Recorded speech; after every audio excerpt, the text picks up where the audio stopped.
Hello dear 10th class students and welcome to magnet brains. मेरा नाम है ऋषभ सिंह परिहार और मैं डील कर रहा हूं एनटीएससी सैट केमिस्ट्री के साथ। आज एनटीएससी सैट केमिस्ट्री में हम केमिकल रिएक्शंस के एमसीक्यूज लेवल 1 को देखने वाले हैं। मैग्नेट ब्रेन्स किंडरगार्टन से लेकर 12th क्लास तक NCERT CBSE state boards NTSC olympiads इन सब के वीडियो लेक्चर्स आपको 100% फ्री में क्वालिटी कंटेंट और क्वालिटी टीचर्स के साथ अवेलेबल कराते हैं। मैग्नेट ब्रेन्स पे 2-3 वीडियोस देखने के बाद भी कोई पेड सब्सक्रिप्शन या कोई फीस पे नहीं करनी होती है, क्योंकि यहां सारी चीजें 100% फ्री है। चलिए शुरू करते हैं आज का lecture.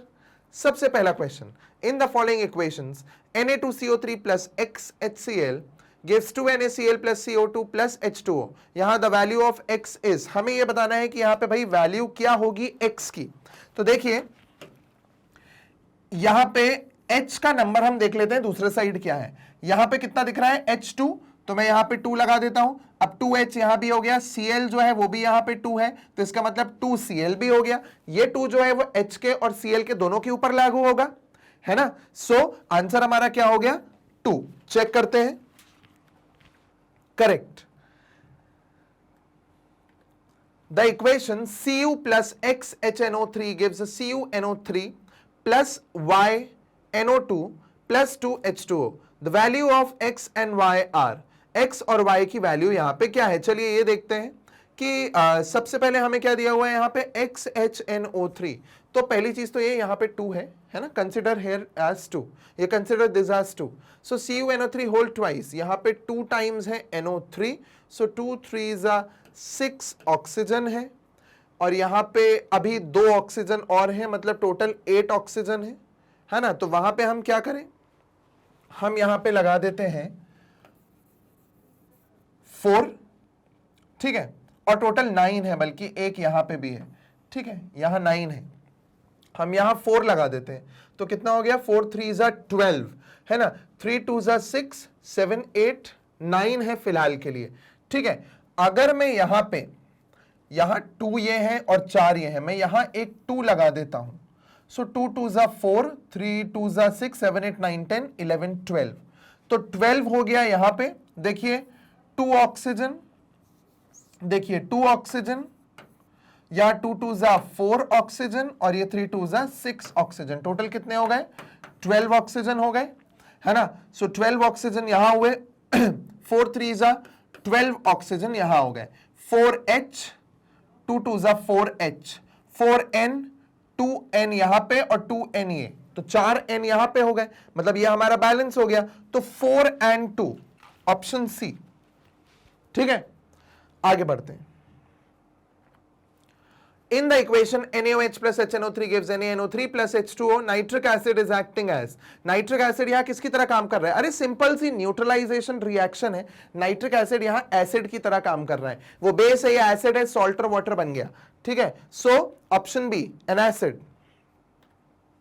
Which of the following is not a balanced equation? यहां बैलेंस्ड इक्वेशन कौन सी नहीं है। देखिए CaOH whole twice, this is CaOH whole twice plus CO2 gives CaCO3, CO3 plus H2O। 2 hydrogen है और 1 ऑक्सीजन बचा, बैलेंस्ड है ये इक्वेशन, दिस इज बैलेंस्ड, ठीक है। Second Fe Cu SO4 SO4, ये SO4 है, ठीक है, this is also balanced. Next KClO4 gives KCl plus 2O2, so KCl O4 2O2, ये भी हमारी बैलेंस्ड है। आइए ये देखते हैं लास्ट वाली Cu NO3 2 times, NO3 2 times, 2H H2 2 NO2 और ये O, ये पूरा एक्स्ट्रा आ रहा है, बैलेंस नहीं है ये वाला part. So this is unbalanced. इसका मतलब उनने पूछा है कौन सी बैलेंस नहीं है, ऑप्शन डी, ठीक है।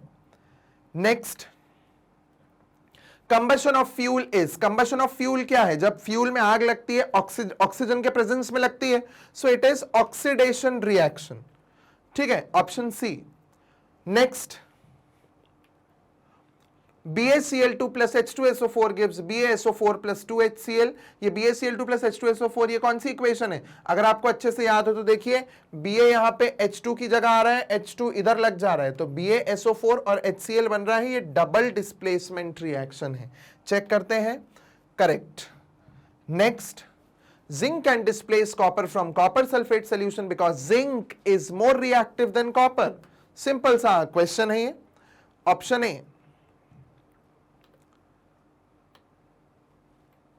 when magnesium is burnt in air a white ash remain as left over, what is it? जब मैग्नीशियम को आप जलाते हो तो क्या बनता है? Magnesium oxide MgO। ठीक है, सो ऑप्शन बी करेक्ट।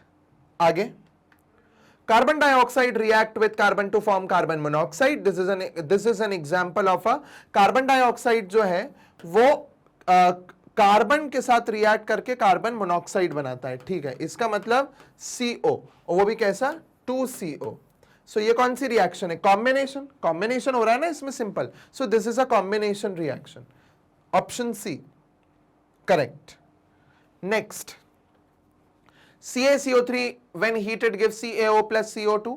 ये कौन सी रिएक्शन है? Thermal decomposition. हीट के प्रेजेंस में ब्रेक डाउन हो रहा है, तो this is thermal decomposition reaction. Clear? Which of the following is a decomposition reaction? इनमें decomposition reaction कौन सा है? KBr plus Cl2 plus KCl plus Br gives KCl plus Br2। displacement 2Na plus H2 gives 2NaH plus H2। displacement NH4CNO gives NH2CO NH2 simple rearrangement।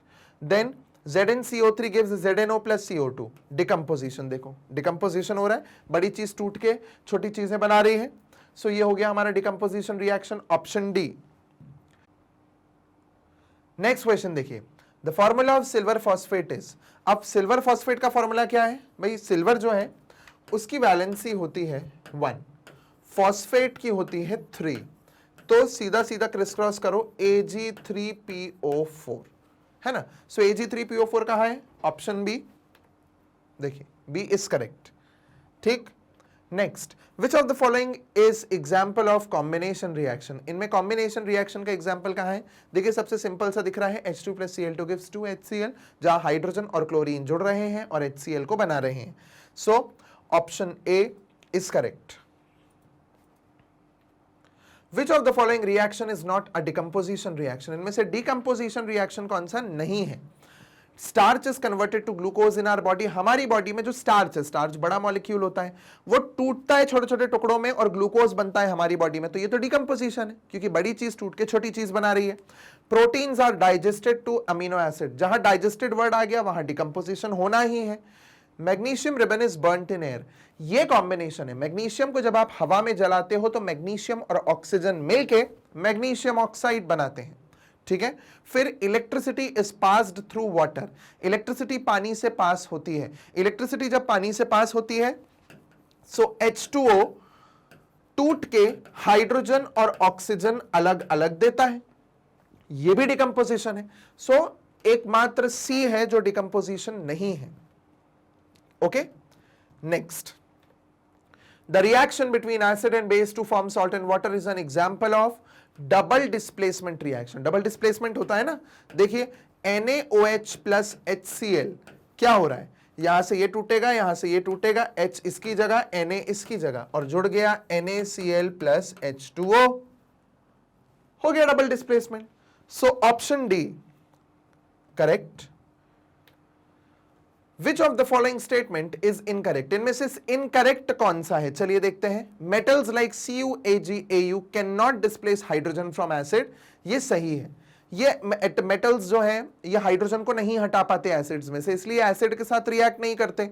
In reactivity series metals are arranged in order of increasing reactivity. देखिए, reactivity series में जो metals हैं वो increasing reactivity में arranged है। सो ये गलत है, जो मेटल्स हैं वो डिक्रीजिंग रिएक्टिविटी में अरेंज्ड है रिएक्टिविटी सीरीज में। सो ये गलत हो गया। Silver can not displace copper from CuNO3 whole twice, बिल्कुल सही, क्योंकि सिल्वर जो है वो कॉपर से लेस रिएक्टिव है। And zinc displaces copper from copper sulphate, ये भी सही है।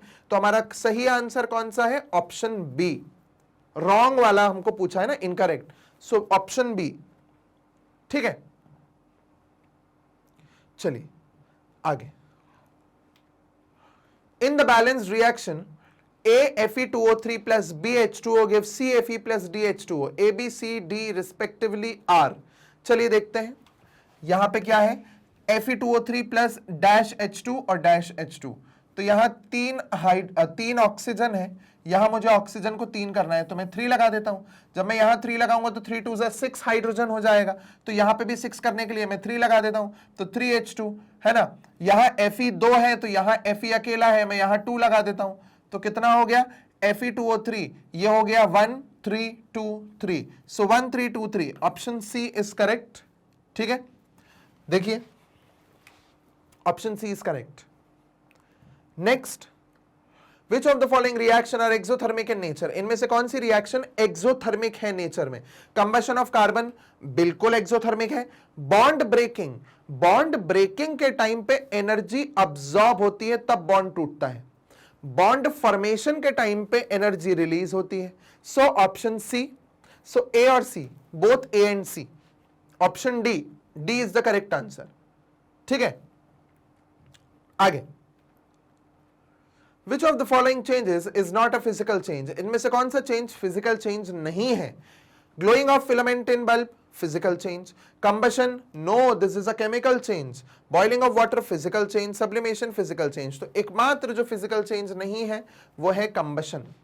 ठीक है, option B, the substance that loses electron is called as oxidising agent.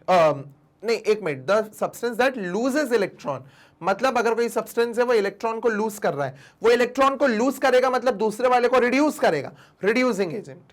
इसका करेक्ट आंसर है रिड्यूसिंग एजेंट, क्योंकि भाई जो इलेक्ट्रॉन लूज करेगा खुद ऑक्सीडेशन होगा उसका, बट वो होगा रिड्यूसिंग एजेंट, क्योंकि सामने वाले को उसने इलेक्ट्रॉन दिया तो उसको तो रिड्यूस कर दिया ना। ये एक्स ने वाई को इलेक्ट्रॉन दिया, तो इसका तो हो गया ऑक्सीडेशन, इसका हो गया रिडक्शन। तो ऑक्सीडेशन हुआ इसलिए रिड्यूसिंग एजेंट है, और रिडक्शन हुआ इसलिए ऑक्सीडाइजिंग एजेंट है। Clear? So reducing agent is the correct answer. इसी के साथ हमारा यहां पे लेवल 1 के एमसीक्यूज होते हैं कंप्लीट। आइए बात करते हैं कि मैग्नेट ब्रेन्स पे आप इन सारे कोर्सेज को एक्सेस करने के लिए कौन कौन से प्लेटफॉर्म्स पे किस तरीके से एक्सेस कर सकते हैं अपने वीडियोस को देखने के लिए। सो आप मैग्नेट ब्रेन्स के यूट्यूब चैनल पे, मोबाइल ऐप पे और official website that is www.magnetbrains.com पे जाके अपने वीडियोस को एक्सेस कर सकते हैं। यूट्यूब पे तो डायरेक्ट एक्सेस, आप मैग्नेट ब्रेन्स को सर्च पे डालिए, आपको चैनल मिलेगा। चैनल जैसे ही मिलेगा आप वहां पे फिल्टर पे प्लेलिस्ट लगाइए, और आपको जो सिलेबस ढूंढना है आप वो सिलेबस सर्च कर लीजिए, आपको उसकी प्लेलिस्ट मिल जाएगी। मोबाइल ऐप और वेबसाइट पे आपको क्लास वाइज, टॉपिक वाइज पूरे ब्लॉग्स डले हुए हैं, आप उन पे क्लिक करके वीडियोस को डायरेक्टली एक्सेस कर सकते हैं। यहां पे भी यूट्यूब का ही प्लेयर चलेगा, तो बेटर है आप डायरेक्टली यूट्यूब चैनल पे भी देखें, ज्यादा बेहतर पड़ेगा आपको। ठीक है, फिर आप यूट्यूब चैनल पे सब्सक्राइब कर सकते हैं, आप फेसबुक, इंस्टाग्राम, ट्विटर, टेलीग्राम पे फॉलो और ज्वाइन कर सकते हैं, ताकि आप मैग्नेट ब्रेन्स के सारे अपडेट्स और सारे नोटिफिकेशंस को देख सकें और आपको टाइम टू टाइम सारी चीजों के अपडेट्स मिलते रहें। So keep watching magnet brains and thank you for watching this video.